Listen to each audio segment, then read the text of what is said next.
Thank you, Ms. Miller, and I greet you all in the name of Jesus.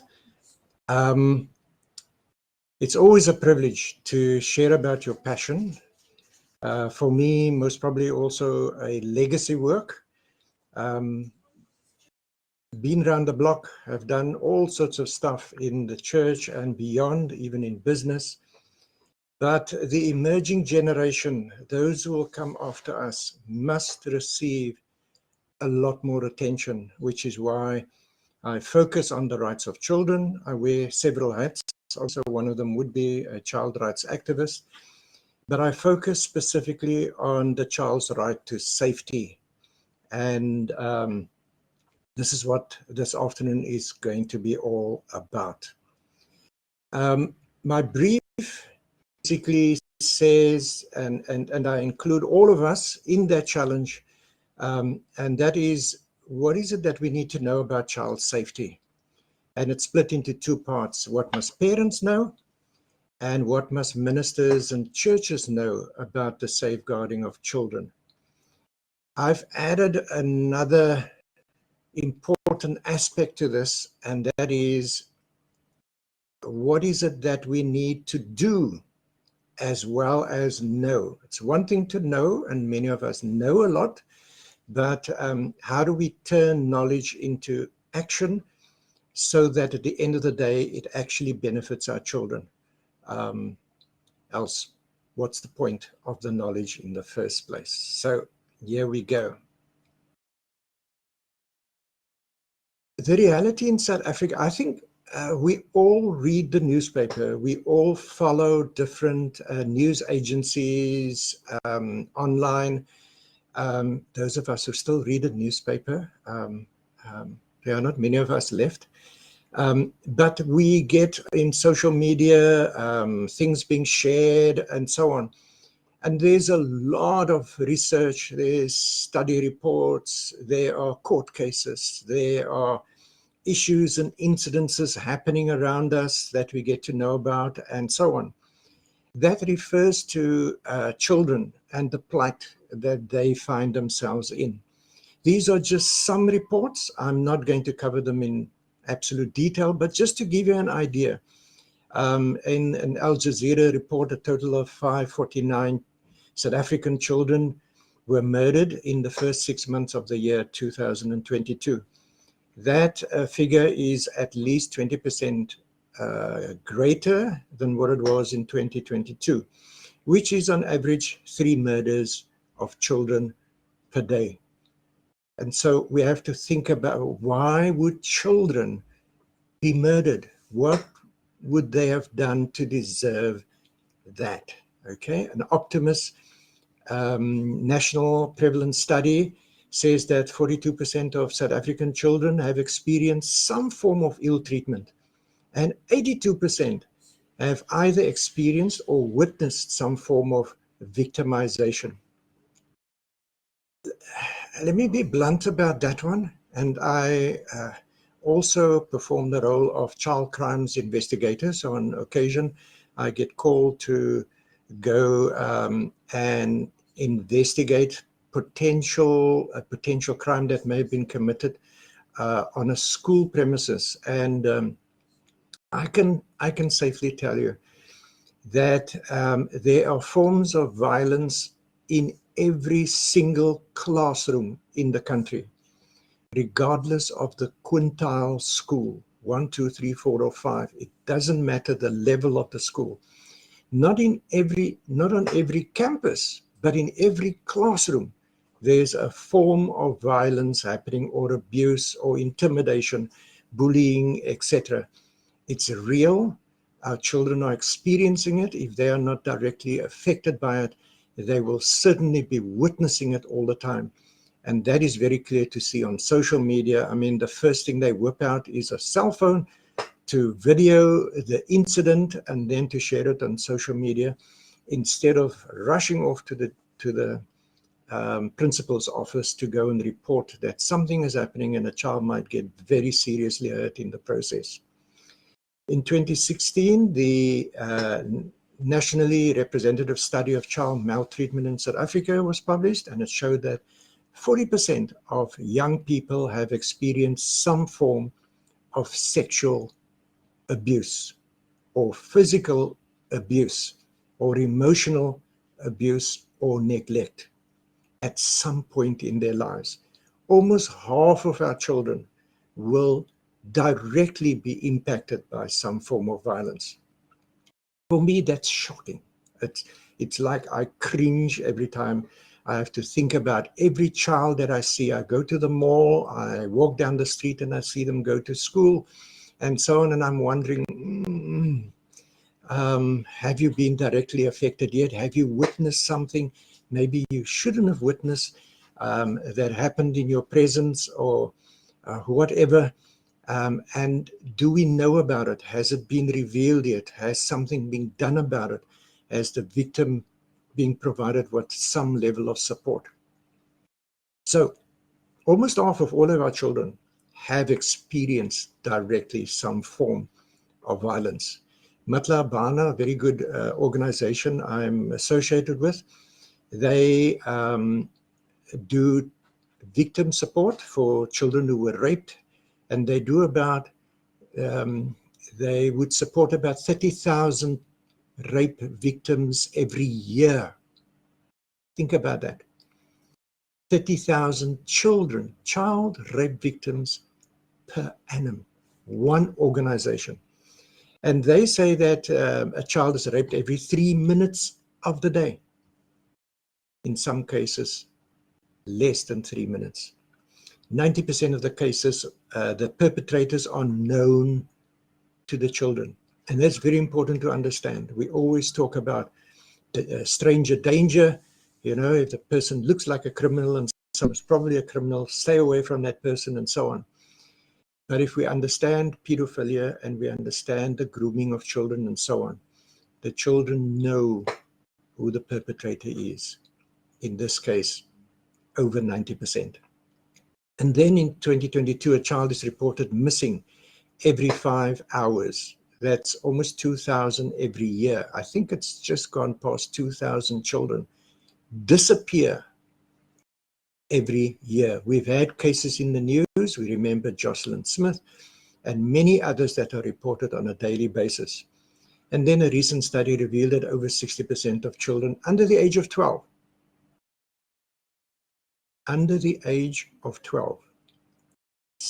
more than half of them have already experienced pornography. That's just in South Africa. And if you're exposed to pornography, you're most probably exposed to just about every other evil under the sun coming, flying at you via your cell phone or your laptop or whichever way the child is online. And those are just some of the statistics. I heard one just a day or two ago. There are 480,000 educators and teachers in South Africa. And there are 12,600 names of teachers that are on the sex offenders register. And I'm going to come to the sex offenders register a little later. And that constitutes 2.63% of all teachers. Their names are on the sex offenders register, which means they have been found guilty of a sexual crime against a child, and they're still in class teaching those children. Okay, so like the Times Live online news editorial once put it, that the crime stats for children would indicate that the children are under siege. And I want to fully agree with that. There's not a child that's exempt. If they're in a class, if they go to a sports club, or even if they attend church, there are going to be moments when they are going to face some serious dangers.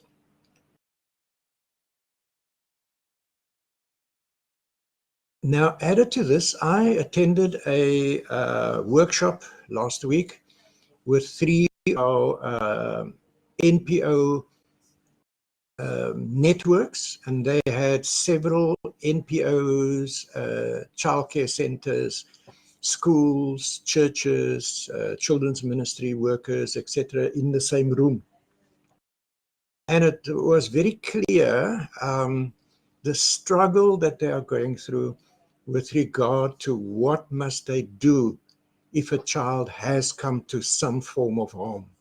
Child was hurt, child was inappropriately touched or whatever, if not raped, for example. And some of the points that came out was damaged children never heal. And that's a fact.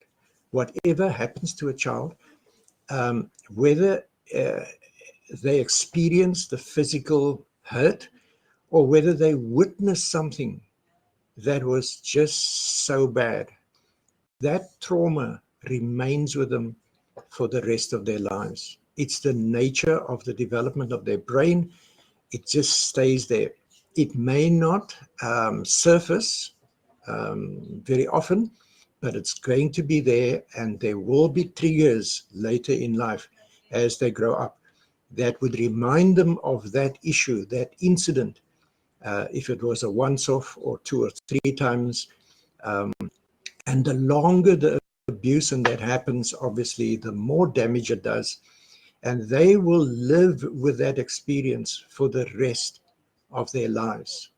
I've spoken with elders at the age of 60. Nobody listened to them. Nobody wanted to hear their story.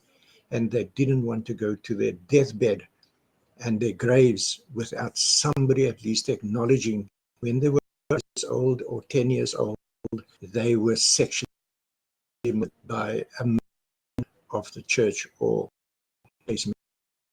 And so, very real.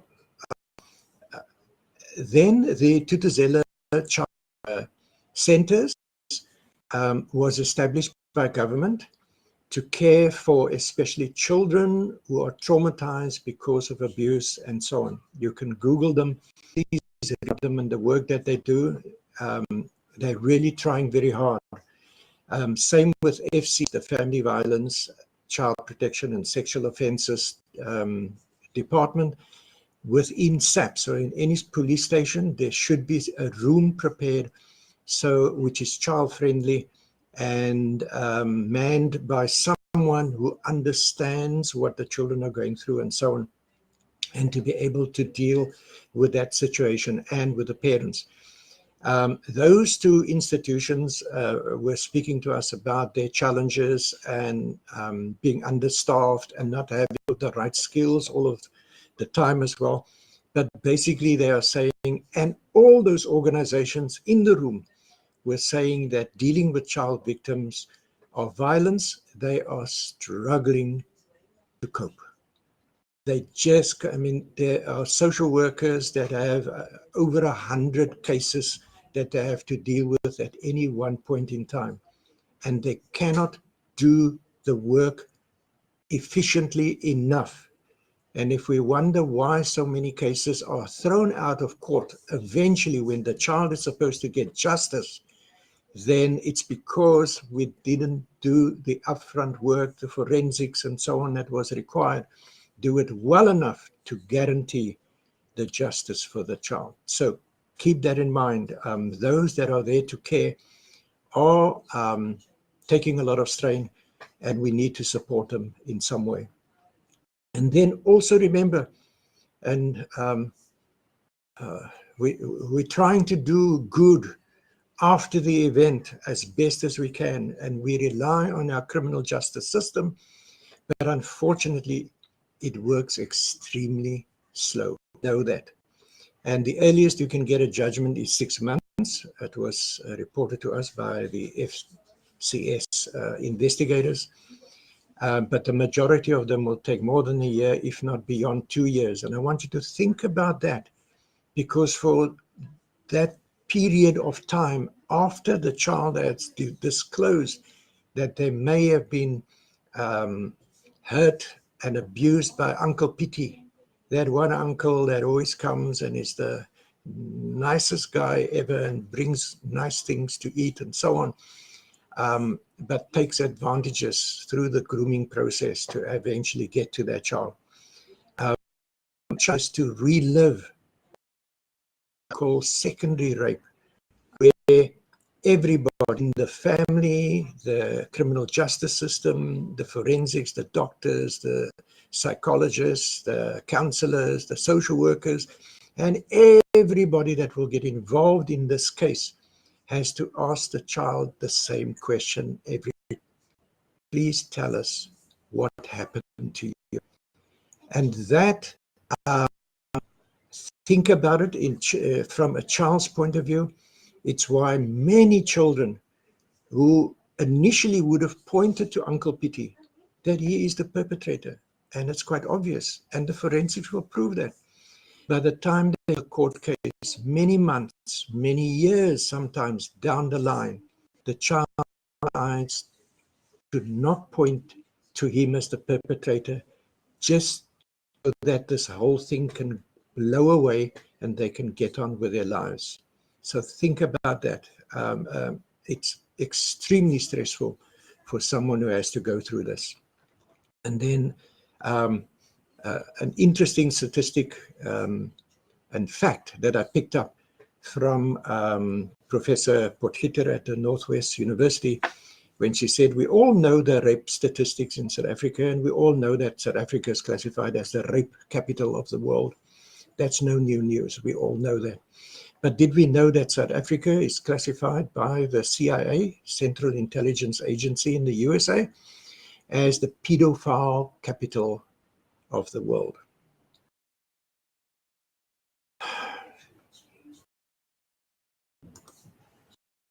And how do you identify a pedophile? How do you know a person is a pedophile?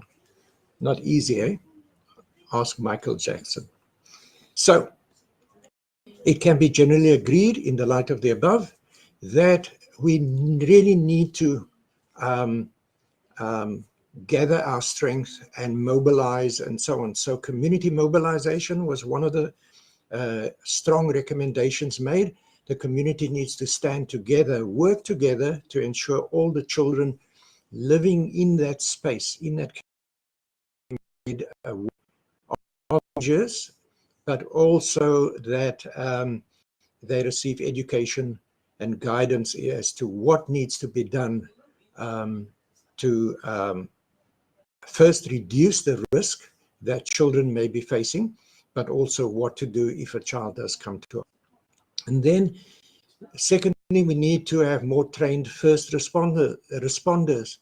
Now, in every community and in every block of flats or in any space where people live, there's always going to be the auntie down the road that says, look, I'm at home the whole day, and that you can drop your child with me and then I will go off. And so if anything happens, mommy and daddy is fighting, you can pop around to me and I'll look after you for a while, go and check if everything is calmed down. And so these are first responders. They live in our community. They have a heart for the children and for everybody living there. They need specialist skills to be able to know what to do, how to report, and so on, how to care for their child during that time of trauma. So we need more trained first responders, and I know of a course or two that people can do. And then we need to create safe spaces. For me, it's all about the spaces that children may enter into from time to time. They're at home, that's your first space. Okay, how safe is that space? You're going to get on the school bus to go on your way to school. How safe is that space in the bus? You're getting onto the school premises, the campus. How safe is that space? Or the weekend, you're going to the mall. How safe is that space? So you have to think about safe spaces, or think contextual safeguarding. Who else is in that space where your child may be going? It's the same as when your child comes home and says, my friend has asked whether I can go and stay with them overnight for one night. They've got a party going and so on. As parents, you need to ask the critical questions. Who else will be there? What is happening there? Do I know the people there? So it's about safe spaces. There's a new movement called Green Corridors. So they take a whole street and they make that a very, very safe space. For me, it's very simple. If anything happens in your community, there's protests going on, and that's a very daily occurrence nowadays. Where do the children run to? And I would assume, and I would hope, it would be the church. That is the safest space, and they will run there because it's going to be quieter there, and there's going to be somebody to care for us while the noise and while the fighting and while the whatever is happening out there in the streets is taking place. And then effective collaboration between the agencies, that's all the government agencies, social development, SAPs, all the NGOs and so on, and the community needs to work together. We can't be working in isolation and not knowing about the others. We need to hold hands and provide an holistic approach to dealing with the safety of our community.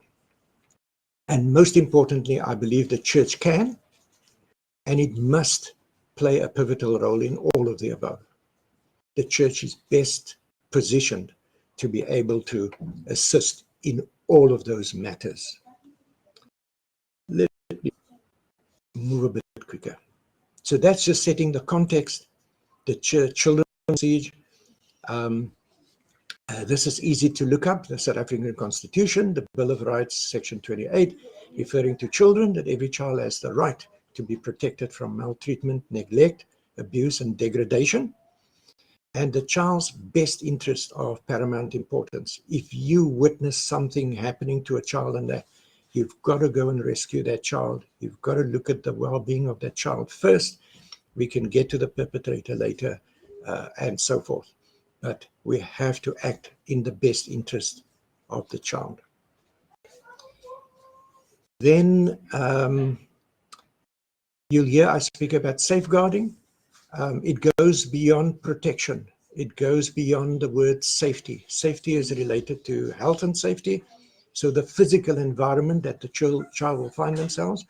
But safeguarding not only looks at what we have to do if a child comes to harm, yet what are the proactive things we can do to prevent the child from coming to harm in the first place. So I'm a prevention specialist.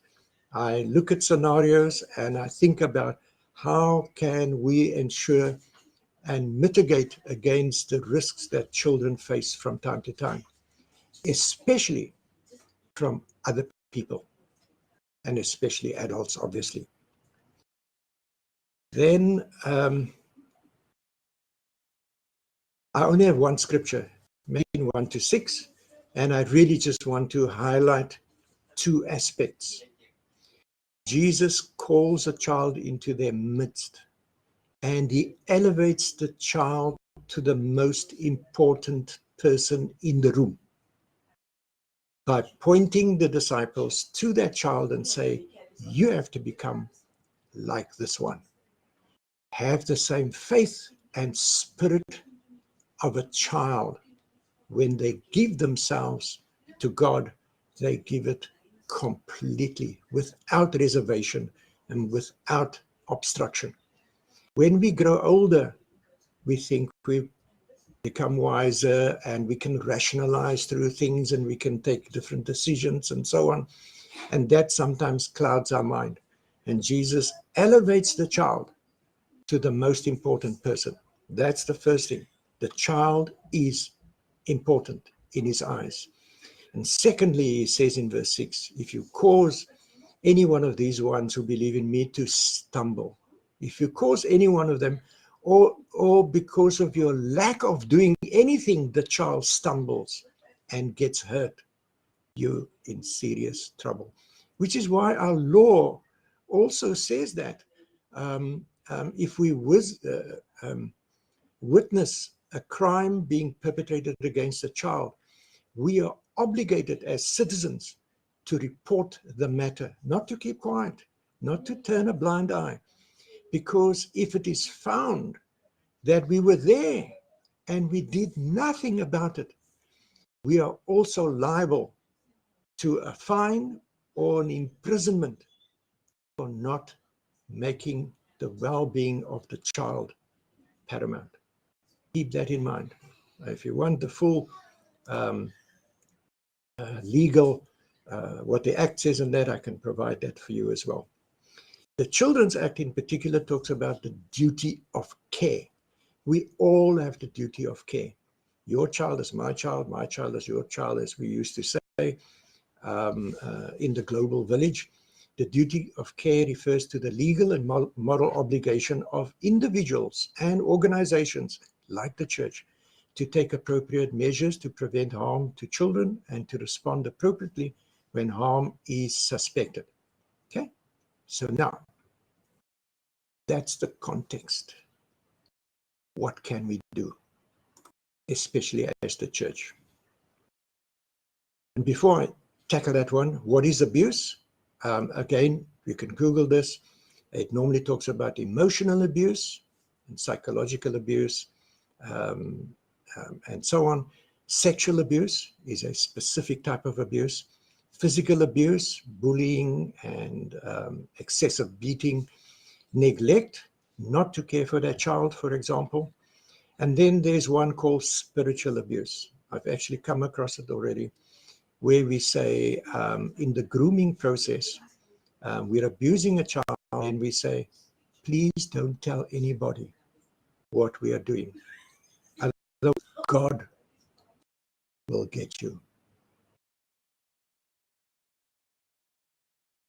So how does abuse happen? If I take the church in particular, we rely heavily on volunteer help for children in the children and youth ministries. We will put up a advert in our pew leaflets, or we'll make an announcement from the pulpit. We need more volunteers. We're getting a lot of children coming in and so on. And people raise their hands, and next Sunday they're in front of a Sunday school class. Lots of dangers there, all right? But we rely on volunteers to step up. And then churches often have large numbers of children, but weak abuse prevention policies, and a shortage of willing workers, and a culture that sees the good in people. I know that person. They've been in this church for so long, and now they've volunteered. Oh, this is a wonderful day. And but we don't really know the person well enough, and whether they would be classified as fit and proper persons to work with or near the children, as the Children's Act says. And then ministries tend to have lax screening procedures and policies. Okay, background screening and so on. And then there's legal screening as well, and I'll mention that in a moment. So given that, I just wanted to share with you what SaferKidzSA says about abuse is a devastating, lifelong effect on a child.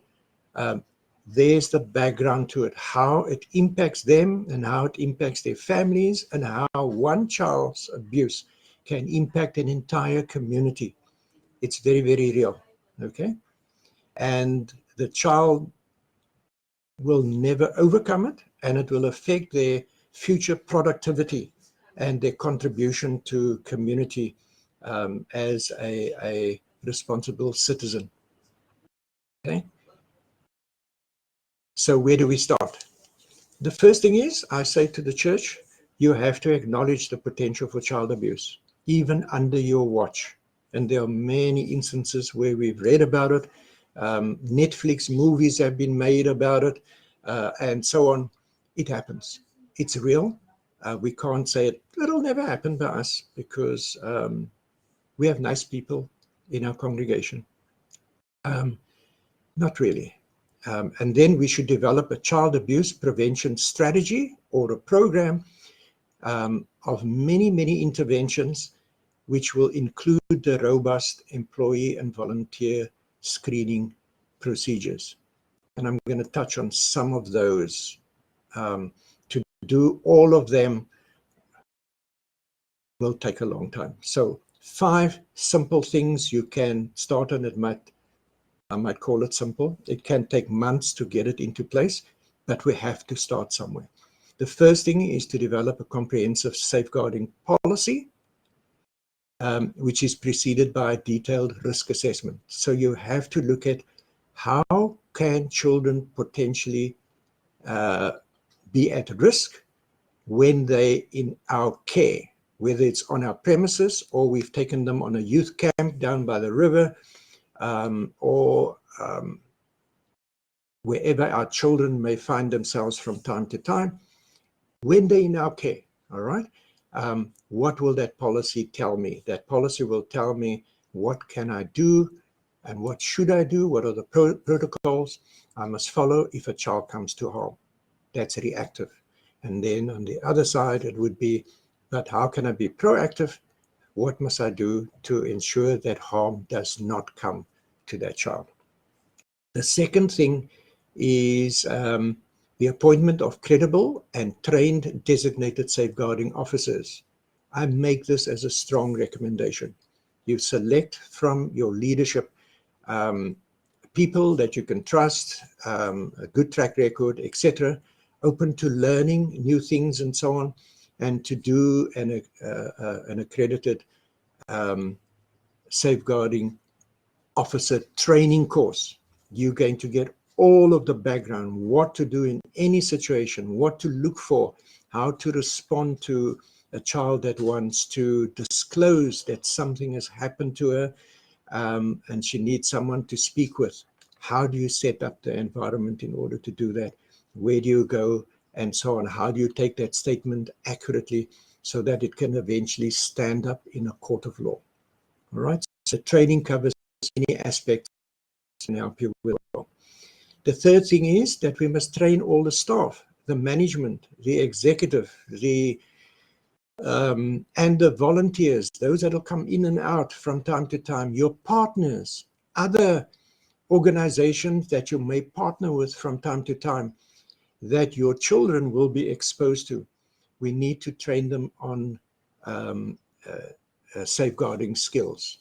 Okay, and there's a course that we can do, a simple course. I think it's 7 modules. It'll take you about 2 to 3 hours to do, and you get a certificate, and you will have a very good idea as to how to respond quickly. And then a big one for me is the appropriate screening of the management staff and volunteers against the sex offenders and the child protection registers. Those 2 registers, out of those 2 acts, are mandated by law. You cannot consider yourself a fit and proper person to work with or near the children if you haven't been cleared of those 2 registers. If your name is on any one of those registers or both, you are not a fit and proper person anymore to work with or near children. You can do something else in the background, an admin job or whatever, but you should not be allowed to be with those children because of the nature of what happened to that child and the risk that you may perpetrate again. Tough one, that. You can ask me about that as well. I have a lot of information on that, and I'm a biometrics officer as well, so I can come and do the screening if required. And then lastly, we've got to get everybody to sign appropriate declarations. You know, we know some people when they're in our midst, and we know them for a long time, but we don't know what they're like in the community itself. There may be a children's worker or a youth pastor, but they're also a life-saving trainer. They train the nippers on how to use a surfboard over weekends. But they may have been chucked out of that group because of inappropriate behavior being displayed there, and a parent may have raised an issue, and their tribunal and disciplinary committee meeting decided that you should go somewhere else. You're not fit and proper to work with the children anymore here at the Life Saving Club. But you're still a youth pastor at church, okay?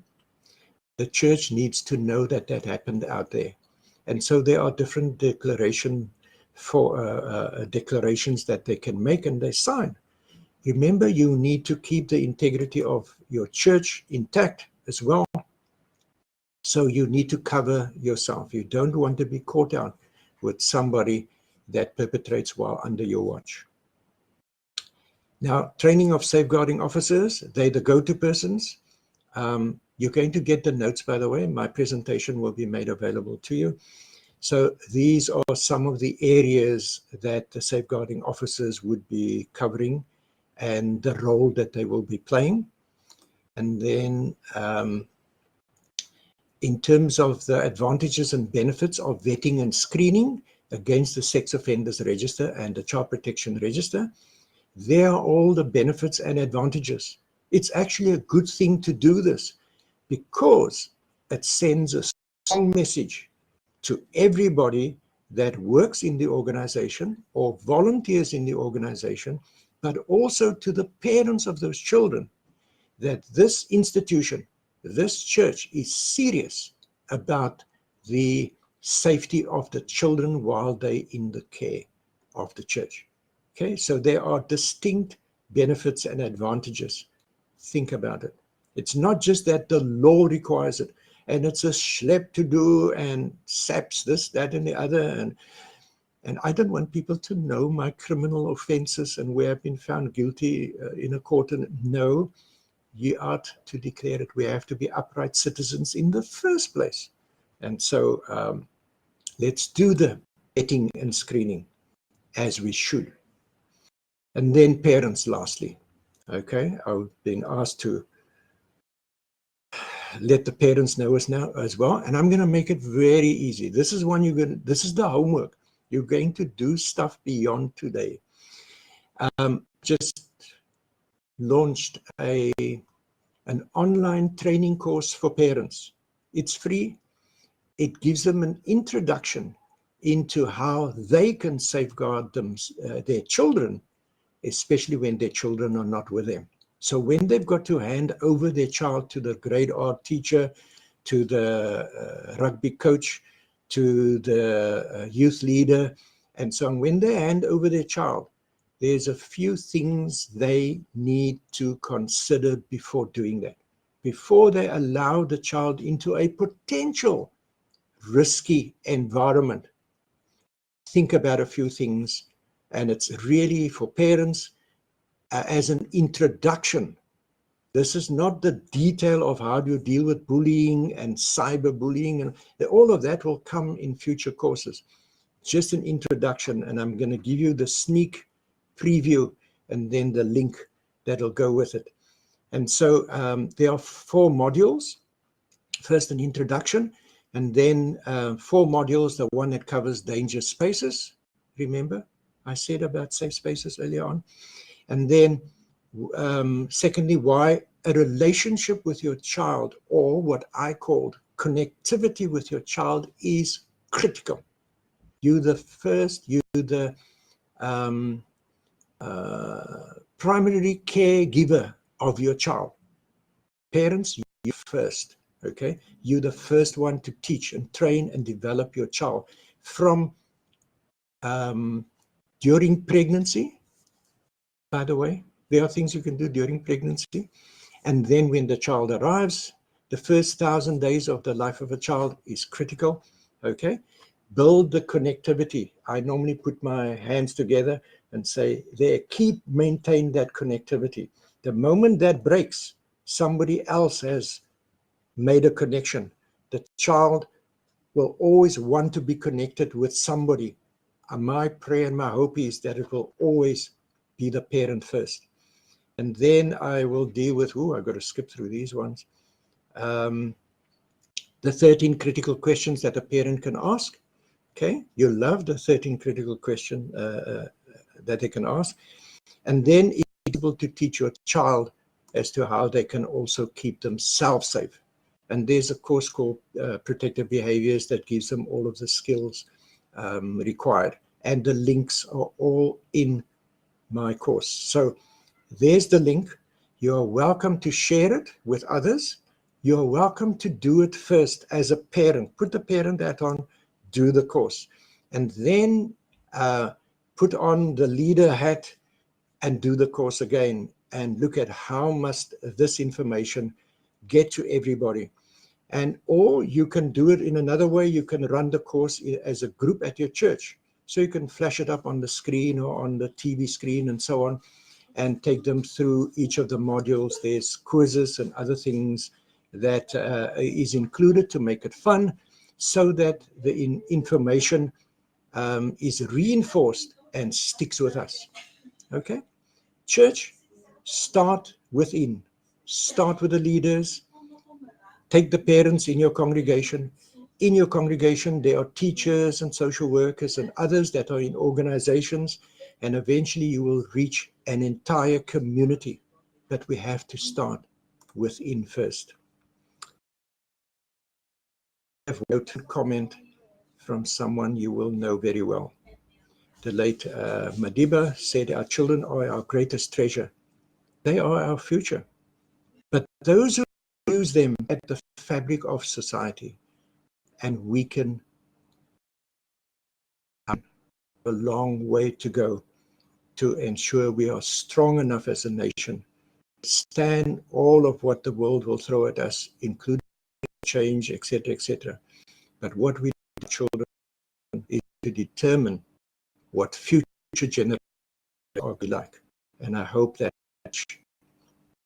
in the center of it all will take the lead and help us through the years that lie ahead, for the benefit of the generations when they arrive. Thank you.